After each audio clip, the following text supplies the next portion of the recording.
Okay जी, बिस्मिल्लाहिर्रहमानिर्रहीम। ये हम और आप लोगों ने मानो हाइब्रिड क्रॉस हम और आप लोगों ने पढ़ा। इसके अंदर क्या क्या बातें थी वो मैंने आपके साथ शेयर कर ली हैं।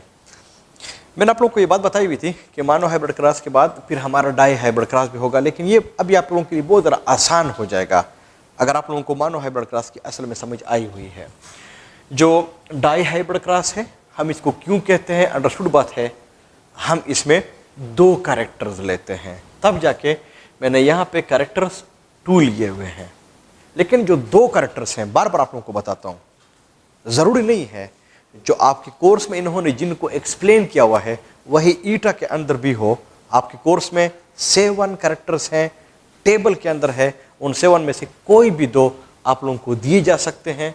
मैंने समझाने के लिए एक प्लांट का साइज एंड सीड कलर लिया हुआ है। प्लांट साइज एक कैरेक्टर है, सीड कलर दूसरा कैरेक्टर है। तो जो कैरेक्टर्स हैं वो 2 है, इसलिए तो हम इसको डाई हाइब्रिड क्रॉस भी कहते हैं। लेकिन यूँ नो कि अगर कैरेक्टर 1 हो तो फिर इसमें ट्रेड्स 2 होते हैं, लेकिन अगर कैरेक्टर्स 2 हो तो फिर हमारे जो ट्रेड्स हैं ये फिर 4 बन जाते हैं। तो इसके अंदर जो डाई हाइब्रिड क्रॉस है इनमें फिर ट्रेड्स हमारे 4 हो जाएंगे। तो मानो हाइब्रिड क्रॉस और डाई हाइब्रिड क्रॉस, इनमें फिर डिफरेंसेस क्या है ये फिर आप लोगों को पता होना चाहिए।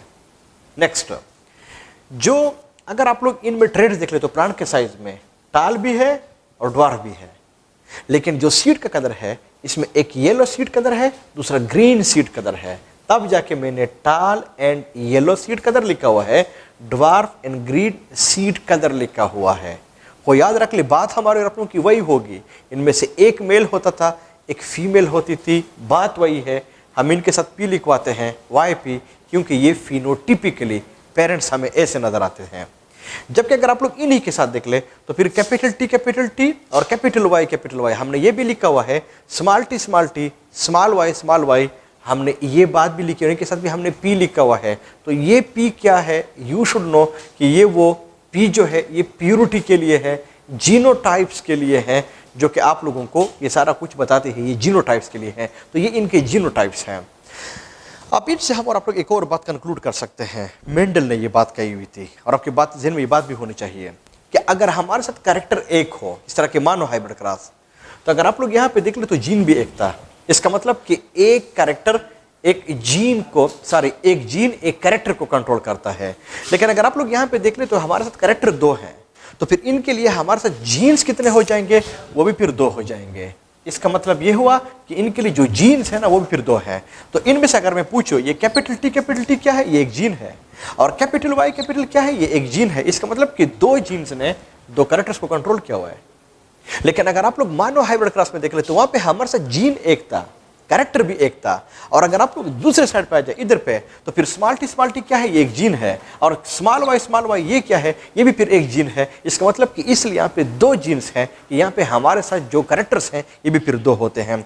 तो ये बात भी आपके जहन में होनी चाहिए कि अगर हमारे साथ कैरेक्टर 1 हो तो फिर जीन भी 1 होगा, कैरेक्टर 2 होते हैं तो फिर जीन्स भी 2 होंगे, कैरेक्टर 3 होते हैं तो फिर हमारे साथ जीन्स भी 3 होंगे, कैरेक्टर 4 होंगे तो फिर हमारे साथ जीन जो होते हैं ये भी फिर 4 होंगे। ये पॉइंट्स आपके जहन में कम से कम होने चाहिए, जरूर आपके जहन में होने चाहिए।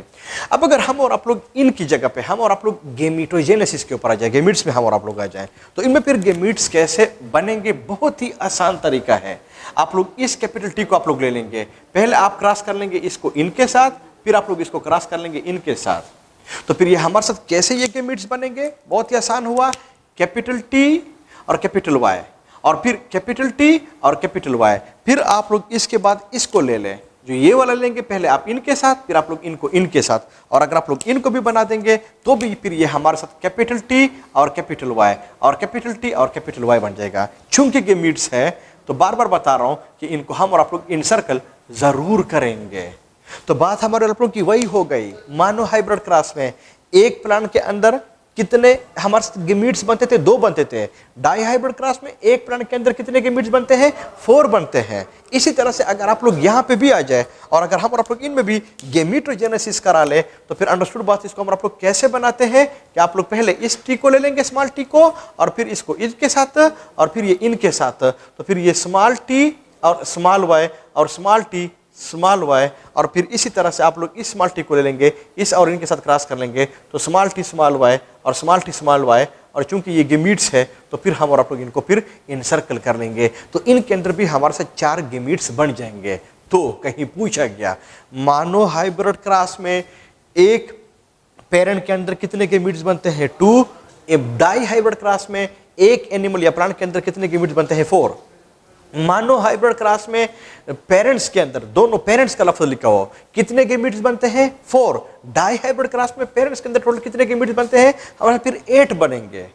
तो फिर वही बात होगी कि ये फिर गेमीटोजेनेसिस सारा कुछ हो गया। अब आपके ज़हन में ये बात होनी चाहिए कि फिर ये स्मॉल टी क्या है, ना सॉरी कैपिटल टी क्या है। एक अंडरस्टूड बात है, ये एक एलील है और दूसरा जो है वो फिर दूसरा एलील है। लेकिन याद रख ले ये भी एलील है, ये भी एलील है, पर ये जीन नहीं है, क्योंकि ये बात मैंने आप लोग को समझाई हुई थी कि जो जीन्स होते हैं वो जो एलील्स होते हैं वो आपस में अल्टरनेट होते हैं। ये आपस में अल्टरनेट नहीं है, ये डिफरेंट जीन के एलील्स हैं। तो अंडरस्टूड बात है, अगर गेमीटोजेनेसिस होगा तो इस जीन का भी एक एलील इधर आएगा, इसका दूसरा उधर पे जा सकता है। लेकिन अगर होगा तो जो कैपिटल वाई है इनके भी एक इधर पे आएगा, एक फिर उधर पे जाएगा। अगर होगी तब जाके आप लोग ये कंफ्यूज ना हो जाए कि इनमें फिर हमारे साथ ये एक क्यों दूसरा क्यों आता है, क्योंकि वो दूसरे जीन का है। तो कहीं पूछा गया कि मानो हाइब्रिड क्रॉस में गेमीट्स के अंदर कितने एलील्स होते हैं, तो वो तो फिर 1 था। डाई हाइब्रिड क्रॉस में गेमीट्स कितने, सारी गेमीट्स के अंदर एलील्स कितने होते हैं, फिर 2 होते हैं। ट्राई हाइब्रिड क्रॉस में हम और आप लोग देख लेंगे वहां पे ये फिर 3 प्रेजेंट होंगे। तो ये पॉइंट्स आपके ज़हन में होने चाहिए। तो फिर वही बात हो गई कि अगर हम और आप लोग इनको क्रॉस करेंगे कि अगर हम और आप लोग इसे F1 बनाएंगे तो फिर हम और आप लोग पहले इसको लेंगे, इन 4 के साथ आप लोग इसको क्रॉस करेंगे, हर एक के साथ, इसमें कोई शक नहीं है। इनके साथ भी करेंगे, इनके साथ भी करेंगे, इनके साथ भी करेंगे, इनके साथ भी करेंगे। लेकिन अगर आप लोग नेट देख ले तो कैपिटल टी और फिर स्मॉल टी और कैपिटल वाई और स्मॉल वाई, फिर हम और आप लोग इसको ले लेंगे, फिर इन 4 के साथ आप लोग इसको क्रॉस करेंगे। बिल्कुल ऐसे ही होगा। जब कर लेंगे तो फिर capital T small t capital Y small y, फिर आप लोग इसको ले लेंगे, फिर इन 4 के साथ, इनके साथ भी, इनके साथ भी, इनके साथ भी, इनके साथ भी, तो capital T small t capital Y और स्मॉल वाई, फिर आप लोग इसको ले लेंगे, फिर इन 4 के साथ, इनके साथ भी, इनके साथ भी, इनके साथ भी, इनके साथ भी, तो कैपिटल टी स्मॉल टी और कैपिटल वाई स्मॉल वाई, और फिर ये हमारे साथ F1 बन जाएगा। लेकिन अगर आप लोग इस F1 में देख ले, F1 में देख ले तो फिर सारे के सारे हमारे साथ टाल प्लांट एंड येलो सीड वाले प्लांट जो है ना, ये फिर हमारे साथ आ जाएंगे। इसका मतलब ये हुआ कि टाल एंड येलो चूंकि 100% हमारे साथ F1 में आ गए हैं, इसका मतलब कि टाल and yellow it is dominant one, that's why टाल येलो को वर्ड कैपिटल से लिखवा था बीता। ये पॉइंट्स आपके ज़हन में, ये बार बार आप लोगों को मैंने बताए हुए थे। लेकिन अगर आप लोग इस प्लांट को ले ले, इनके साथ क्रॉस कर ले हर एक के साथ, तो फिर हमारे साथ ये जो बनेंगे ये 4 बनेंगे। अगर आप लोग फिर इसको ले ले इन 4 के साथ तो फिर ये हमारे 4 बनेंगे। अगर आप लोग इसको ले ले इन 4 के साथ तो फिर ये 4 बनेंगे। अगर आप लोग इसको ले ले इन 4 के साथ तो फिर ये 4 बनेंगे। तो फिर F1 में हमारे साथ बनते कितने हैं 16। इसका मतलब ये हुआ कि चूंकि इस जगह को हम और आप लोग बहुत जरा गंदा नहीं कर सकते, लेकिन सारे के सारे आपके साथ ए से बनेंगे। लेकिन अगर आप लोग इन 4 को देख ले, इन 4 को, इन 4 को, इन 4 को, तो सारे के सारे तो एक जैसे है ना, टाल एंड येलो है ना। इसका मतलब कि कैपिटल टी स्मॉल टी और कैपिटल वाई स्मॉल वाई, सारे के सारे 16 के 16 आपके साथ इस तरह से आएंगे। तो फिर ये बात भी आपके ज़हन में होनी चाहिए। कहीं पूछा गया कि मानो हाइब्रिड क्रॉस में F1 में हमारे साथ कितने ऑफस्प्रिंग्स आएंगे 4। डाई हाइब्रिड क्रॉस में हमारे साथ कितने आएंगे 16। ट्राई हाइब्रिड क्रॉस में हम और आप लोग देखेंगे कितने आएंगे, वो फिर आप आगे जाकर आप लोग को पता चल जाएगा। तो मेंडल का तरीक़ाकार तो यही था ना कि फिर F1 क्रॉस F1 कराता था ना, और जब F1 को वो F1 के साथ क्रॉस करता था तो वही बात है, कैपिटल टी स्मॉल टी और capital Y small y cross capital T small t और कैपिटल वाई स्मॉल वाई। और अगर आप लोग इसके अंदर गेमीटोजेनेसिस कर ले तो फिर हमारे आप लोग की वही बात होगी कि ये इनके साथ कर ले और फिर ये वाला इनके साथ, तो कैपिटल टी और कैपिटल वाई और फिर कैपिटल टी और स्मॉल वाई। फिर आप लोग इसको ले ले इन 2 के साथ, तो स्मॉल टी और कैपिटल वाई और स्मॉल टी और स्मॉल वाई, तो गेमीट्स हैं। तो फिर हम और आप लोग इनको इंसर्ट कर लेंगे, यू नो इसके तरीक़ेकार को। इसी तरह से अगर हम और आप लोग यहाँ पे आ जाए तो फिर ये कैसे हो जाएगा, आप लोग इसको ले लेंगे, इन 2 के साथ आप लोग इसको क्रॉस कर लेंगे, तो कैपिटल टी कैपिटल वाई और फिर इसके बाद कैपिटल टी और स्मॉल वाई, फिर आप लोग इनको ले ले इन 2 के साथ, तो स्मॉल टी और कैपिटल वाई और स्मॉल टी और स्मॉल वाई गेमेटोजेनेसिस से तो आप लोग इनको इनसर्कल कर लेंगे, तो 4 गेमेट्स उधर बनेंगे, 4 इधर बनेंगे। तो चूंकि वो जो मानो हाइब्रिड क्रॉस था वहां पे हमारे साथ 4 प्लांट्स बनते थे स्प्रिंग में, वो आसान था। लेकिन यहाँ पे फिर वही बात होगी कि आप लोग इसको ले लेंगे फिर 4 के साथ, फिर आप इनको ले लेंगे इन 4 के साथ, फिर इनको ले लेंगे इन 4 के साथ, फिर इनको ले लेंगे इस 4 के साथ, तो फिर हमारे साथ 16 प्लांट्स बनेंगे फिर से F2 में। लेकिन अगर हम और आप लोग इसको इस तरह से कराएंगे तो फिर हमारे साथ एक खास किस्म का वो जो है ना, सही तरीके से फिर बंदे को समझ नहीं आती है। तो फिर मेंडल क्या करता था कि इससे बचने के लिए वो एक चीज का इस्तेमाल करता था जिसको हम कहते हैं चेकर बोर्ड। 9th-10th में आप लोगों ने इसको चेकर बोर्ड कहा होगा, लेकिन अभी जो हम इस्तेमाल करते हैं वो है पन्नेट स्क्वायर। इसका मतलब ये हुआ कि ये बात भी आपके ज़हन में होनी चाहिए कि पन्नेट स्क्वायर या चेकर बोर्ड का यूज मेंडल ने किस लॉ के अंदर किया हुआ था। ये एक्चुअली डाई हाइब्रिड क्रॉस था, ये एक्चुअली इनहेरिटेंस ऑफ 2 ट्रेड्स वाला था, जिसके अंदर इन्होंने इसको भी यूज किया हुआ था। मेरे ख्याल में मेरी बात आप लोगों को समझ आनी चाहिए। तो इनमें वो क्या करता था, बड़ा ही आसान होता था कि ये जो गेमीट्स होते थे इसको वो एक साइड पे लिखवाता था। जैसे फॉर एग्जांपल मैं यहाँ पे इसको लिखवा रहा हूँ कैपिटल टी और कैपिटल वाई ऐसे लिखवाता था, और फिर कैपिटल टी और स्मॉल वाई ऐसे, और फिर स्मॉल टी और कैपिटल वाई, और फिर स्मॉल टी और स्मॉल वाई। गेमीट्स है तो इनको हम और आप लोग जरूर इनसर्कल कर लेंगे। फिर जो 4 गेमीट्स होते थे इनको वो इस साइड पे लिखवाता था। जैसे फॉर एग्जांपल कैपिटल टी और कैपिटल वाई, कैपिटल टी और स्मॉल वाई, और स्मॉल टी कैपिटल वाई, और फिर इसके बाद स्मॉल टी और स्मॉल वाई। तो ये गेमीट्स है तो हम और आप लोग इनको इनसर्कल कर लेंगे। इसका तरीक़ाकार ही ऐसे था। तो फिर बात बड़ी आसान है कि अगर हम और आप लोग इनको ले लें और लेने के बाद आप लोग इनके बीच में ऐसे लाइंस लगा देंगे। एक लाइन आप लोग ऐसे लगा देंगे, ऐसे लगा देंगे, ऐसे लगा देंगे, और ये, और फिर अगर आप लोग इनमें से ऐसे फिर ऐसे, तो अगर मैं पूछूं कि इधर पे मैंने फॉर एग्जांपल किसी प्लांट को बनाना है तो फिर ये कैसे होगा, फिर आप लोग इसको देख ले और इसको देख लो, तो फिर ये कैसे बनेगा कैपिटल टी और कैपिटल टी, और फिर कैपिटल वाई और कैपिटल वाई ये इधर पे, फिर आप लोग इनको इनके साथ, तो फिर कैपिटल टी देख ले और फिर कैपिटल टी, और फिर इनके साथ कैपिटल वाई और स्मॉल वाई। आप लोग इनको कर सकते हैं। फिर इधर पे कैसे होगा, आप उधर देख ले और इधर देख ले, तो ये बहुत ही आसान होता, आप लोग इनको कर सकते हैं। इधर पे कैसे बनेगा, आप पहले इसको फिर उधर पे, तो कैपिटल टी और स्मॉल टी और कैपिटल वाई और फिर कैपिटल वाई, तो फिर ये इस तरह से बन जाएगा। तो अगर मैं पूछ लूं कि फॉर एग्जांपल यहाँ पे कैसे बनेगा, आप लोग इसके ऊपर थोड़ा घर में प्रैक्टिस कर लेंगे। तो कैसे बनेगा, पहले आपने इसको देखना है, फिर आप लोगों ने ऊपर को देखना है, और अगर आप लोग इनको कर ले तो स्मॉल टी और कैपिटल वाई और स्मॉल वाई, इस तरह के जो प्लांट्स हैं ये फिर आपके साथ बन जाएंगे। खो याद रख ले, ये जो चेकर बोर्ड है इनके अंदर जो बनेंगे वो सारे के सारे F2 होंगे। तो F2 में जब आपके साथ ये प्लांट्स आप लोग इसको घर में बना देंगे कि इधर पे कैसे बनेगा, इधर पे, ये आपका छोटा सा वो होमवर्क जैसा आप लोग इसको खुद ही कर लेंगे।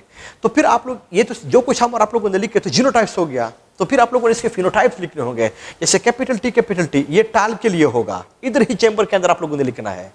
और फिर इसके बाद जो वाई है वो येलो के लिए टाल एंड येलो हो जाएगा। फिर इसके बाद अगर आप लोग देख ले टाल एंड येलो हो जाएगा, टाल एंड येलो। फिर आप लोग यहाँ पे देख ले स्मॉल टी ये ड्वार्फ एंड येलो के लिए हो जाएगा। तो फिर हर एक चैम्बर में आप लोग उसको भी लिख देंगे। फिर आप लोग क्या करेंगे कि इधर पे, या आप लोग को छोटा सा टास्क दे रहा हूं, इधर पे आप लोग लिख देंगे कि टाल एंड येलो हमारे साथ कितने आ रहे हैं। मेरे ख्याल में आपके साथ 9 आने चाहिए। फिर इसके बाद आपके साथ कोई और कैरेक्टर भी होगा, इसको भी आप लोग देंगे, वो फिर आपके साथ 3 आएंगे। फिर आपके साथ कोई और कैरेक्टर भी होगा, वो भी 3 आएंगे। फिर आपके साथ आखिर में यहां पे एक होगा जो कि ड्वार्फ एंड ग्रीन होगा, इधर पे आएगा आपके साथ, वो 1 होगा। तो फिर इसकी रेशो कितनी बनेगी, 9:3:3:1। इसलिए कुछ लोग 9:3:3:1 रेशो भी कहते हैं। और वही हमारी और आप लोगों की बात होगी कि जो डाई 9:3:3:1 रेशो में कितने गेमीट्स बनते हैं, कितने F1 के अंदर प्लांट्स बनते हैं, कितने F2 के अंदर प्लांट्स बनते हैं, ये सारे पॉइंट्स फिर आप लोगों को पता भी होना चाहिए। तो ये जो डाई हाइब्रिड क्रॉस है, जो इनहेरिटेंस ऑफ 2 ट्रेड्स है, जो सेकंड लॉ है, जो लॉ ऑफ इंडिपेंडेंट असॉर्टमेंट है, 9:3:3:1 रेशो है, ये जो मैं आपके साथ, इसको उसने एक और नाम भी दिया हुआ था कोर्स में, और इसको नाम दिया हुआ है फंडामेंटल लॉ। फंडामेंटल लॉ भी लोग इसको कहते हैं। ये इसलिए समझा रहा हूं कि बाज़ दफ़ा जो मानो हाइब्रिड क्रॉस है, जो कि एक्चुअल लॉ है, इसमें किसी किस्म का शक नहीं है, लोग उसको फंडामेंटल लॉ कहते हैं। पर याद रख ली, ये फंडामेंटल लॉ जो है ये सेकंड वाला है, इसमें आप लोग कहीं कंफ्यूज ना हो जाए। जो लॉ ऑफ इंडिपेंडेंट असर्टमेंट है, इसका एक और नाम फंडामेंटल लॉ भी है। तो बाज़ दफ़ा MCQ में ये फंडामेंटल लॉ का लफ्ज़ जो है इसको भी फिर लगाते हैं। मेरे ख्याल में किस तरह से पॉसिबल MCQs इसके ऊपर आ सकते हैं, मैंने आपके साथ शेयर कर लिए हैं और इनको फिर आप लोगों को समझ भी आनी चाहिए। This is all about the dihybrid cross. आप लोगों को समझ आनी चाहिए इनहेरिटेंस ऑफ टू ट्रेड्स, इसकी आप लोगों को समझ आनी चाहिए कि क्या होता है और क्या नहीं होता। इसके बाद हमारे आप लोगों की जो बिल्कुल लास्ट लॉ है, लास्ट लॉ जो है वो जो लास्ट लॉ है उसका नाम है लॉ ऑफ डोमिनेंस। और जो लॉ ऑफ डोमिनेंस है इसका जो दूसरा नाम है वो है थर्ड लॉ भी हम इसको कहते हैं।